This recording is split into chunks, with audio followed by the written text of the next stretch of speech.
আজিও উচ্ছেদ চলি আছে নেকি? না, এইবিলাক বন্ধ কৰক, নহলে আমি কিন্তু একদম স্পটত যাম, যি হয় হ'ব আৰু। উচ্ছেদ আজিও চলি আছে নেকি? এইবিলাক বন্ধ কৰক, নহলে আমিও ভিতৰলৈ যাম, যি হয় হ'ব আৰু। আকৌ এবাৰ শুনক কোনে কেনেকৈ ৰাজহুৱা সভাতেই প্ৰশাসনক এনেকৈ ধমক দিছে। আজিও উচ্ছেদ চলি আছে নেকি? না, এইবিলাক বন্ধ কৰক, নহলে আমি কিন্তু একদম স্পটত যাম, যি হয় হ'ব আৰু।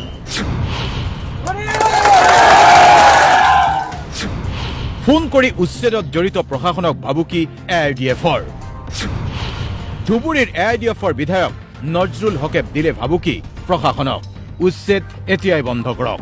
আজিও উচ্ছেদ চলি আছে নেকি? না, এইবিলাক বন্ধ কৰক, নহলে আমি কিন্তু একদম স্পটত যাম, যি হয় হ'ব আৰু।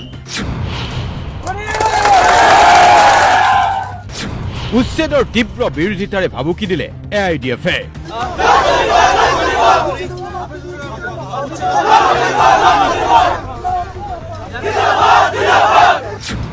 AIDFৰ 9জনকৈ বিধায়কৰ উপস্থিতিত উচ্ছেদ বিৰোধী সভা।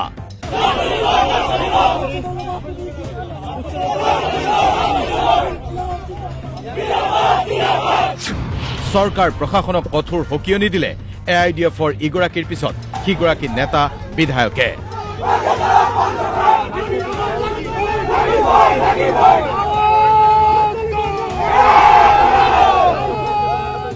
ইমিডিয়েট যিখিনি মানুহ কি অৱস্থাত আছে, দমকল খোৱা পানীৰ ব্যৱস্থা আছে নে নাই, বেবি ফুড আছে নে নাই, ঘৰ বাৰী নাই, ত্ৰিপলৰ গোটেইখিনি ব্যৱস্থা কৰিব লাগিব। আৰু অসমৰ মাননীয় মুখ্যমন্ত্ৰী ডাঙৰীয়াক আমি ধিক্কাৰ জনাইছো। ইমানখিনি অসমৰ সৰ্ববৃহৎ এইটো উচ্ছেদ হল চগুৱা বাকৰাত বিলেতিপাৰাৰ এই অঞ্চলত।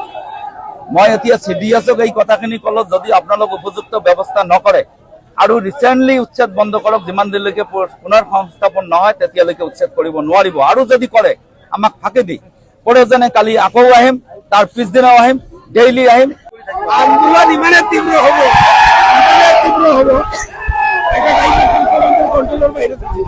সাংঘাতিক ধৰণৰ গণতান্ত্ৰিক আন্দোলন হ'ব, তাত কোনো কথা নাই, হ'বই হ'ব। উচ্ছেদৰ ক্ষেত্ৰত সাধাৰণ শ্ৰেণীৰ লোকক টাৰ্গেট কৰা হৈছে।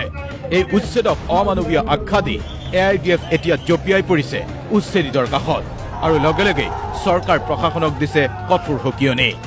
এতিয়া আমি উচ্ছেদ কৰিব আমি নিদিওঁ। আমাৰ মাননীয় মুখ্যমন্ত্ৰী ডাঙৰীয়াই আপোনাৰ সমাজত যিটো বিশৃংখলা সৃষ্টি কৰিব, আমাৰ এই মানুহখিনিক মাৰি শেষ কৰিবৰ কাৰণে ব্যৱস্থা কৰিব গৈছে, তেখেতসকলে আমি ধিক্কাৰ জনাইছো। এই চৰকাৰে আপোনাৰ মুছলমান মানুহক টাৰ্গেট কৰি অন্যায় কৰি আছে। পিছে AIDFৰ এই ভাবুকিৰ পিছতেই AIDFৰ 9জন বিধায়ককে আটক কৰিলে ধুবুৰীৰ আৰক্ষী প্ৰশাসনে। উচ্ছেদৰ ক্ষেত্ৰত চৰকাৰ প্ৰশাসনৰ বিৰুদ্ধে যোৱা স্থিতিক লৈ AIDFৰ বিৰুদ্ধে এনে আইনগত ব্যৱস্থা গ্ৰহণ কৰা হৈছে। আজি আমাক কি দোষত গ্ৰেপ্তাৰ কৰা হ'ল, ইয়াত আজি কি ধাৰাত এৰেষ্ট কৰে নাজানো। আমি ৰাইজৰ হকে কাম কৰি আছো আৰু ৰাইজৰ কাৰণে মৰিবলৈ সাজু আছো। আজিও উচ্ছেদ চলি আছে নেকি? না, এইবিলাক বন্ধ কৰক, নহলে আমি কিন্তু একদম স্পটত যাম, যি হয় হ'ব আৰু। বিলাসীপাৰাৰ পৰা বাপ্পা চৰকাৰৰ ৰিপৰ্ট, DY 365।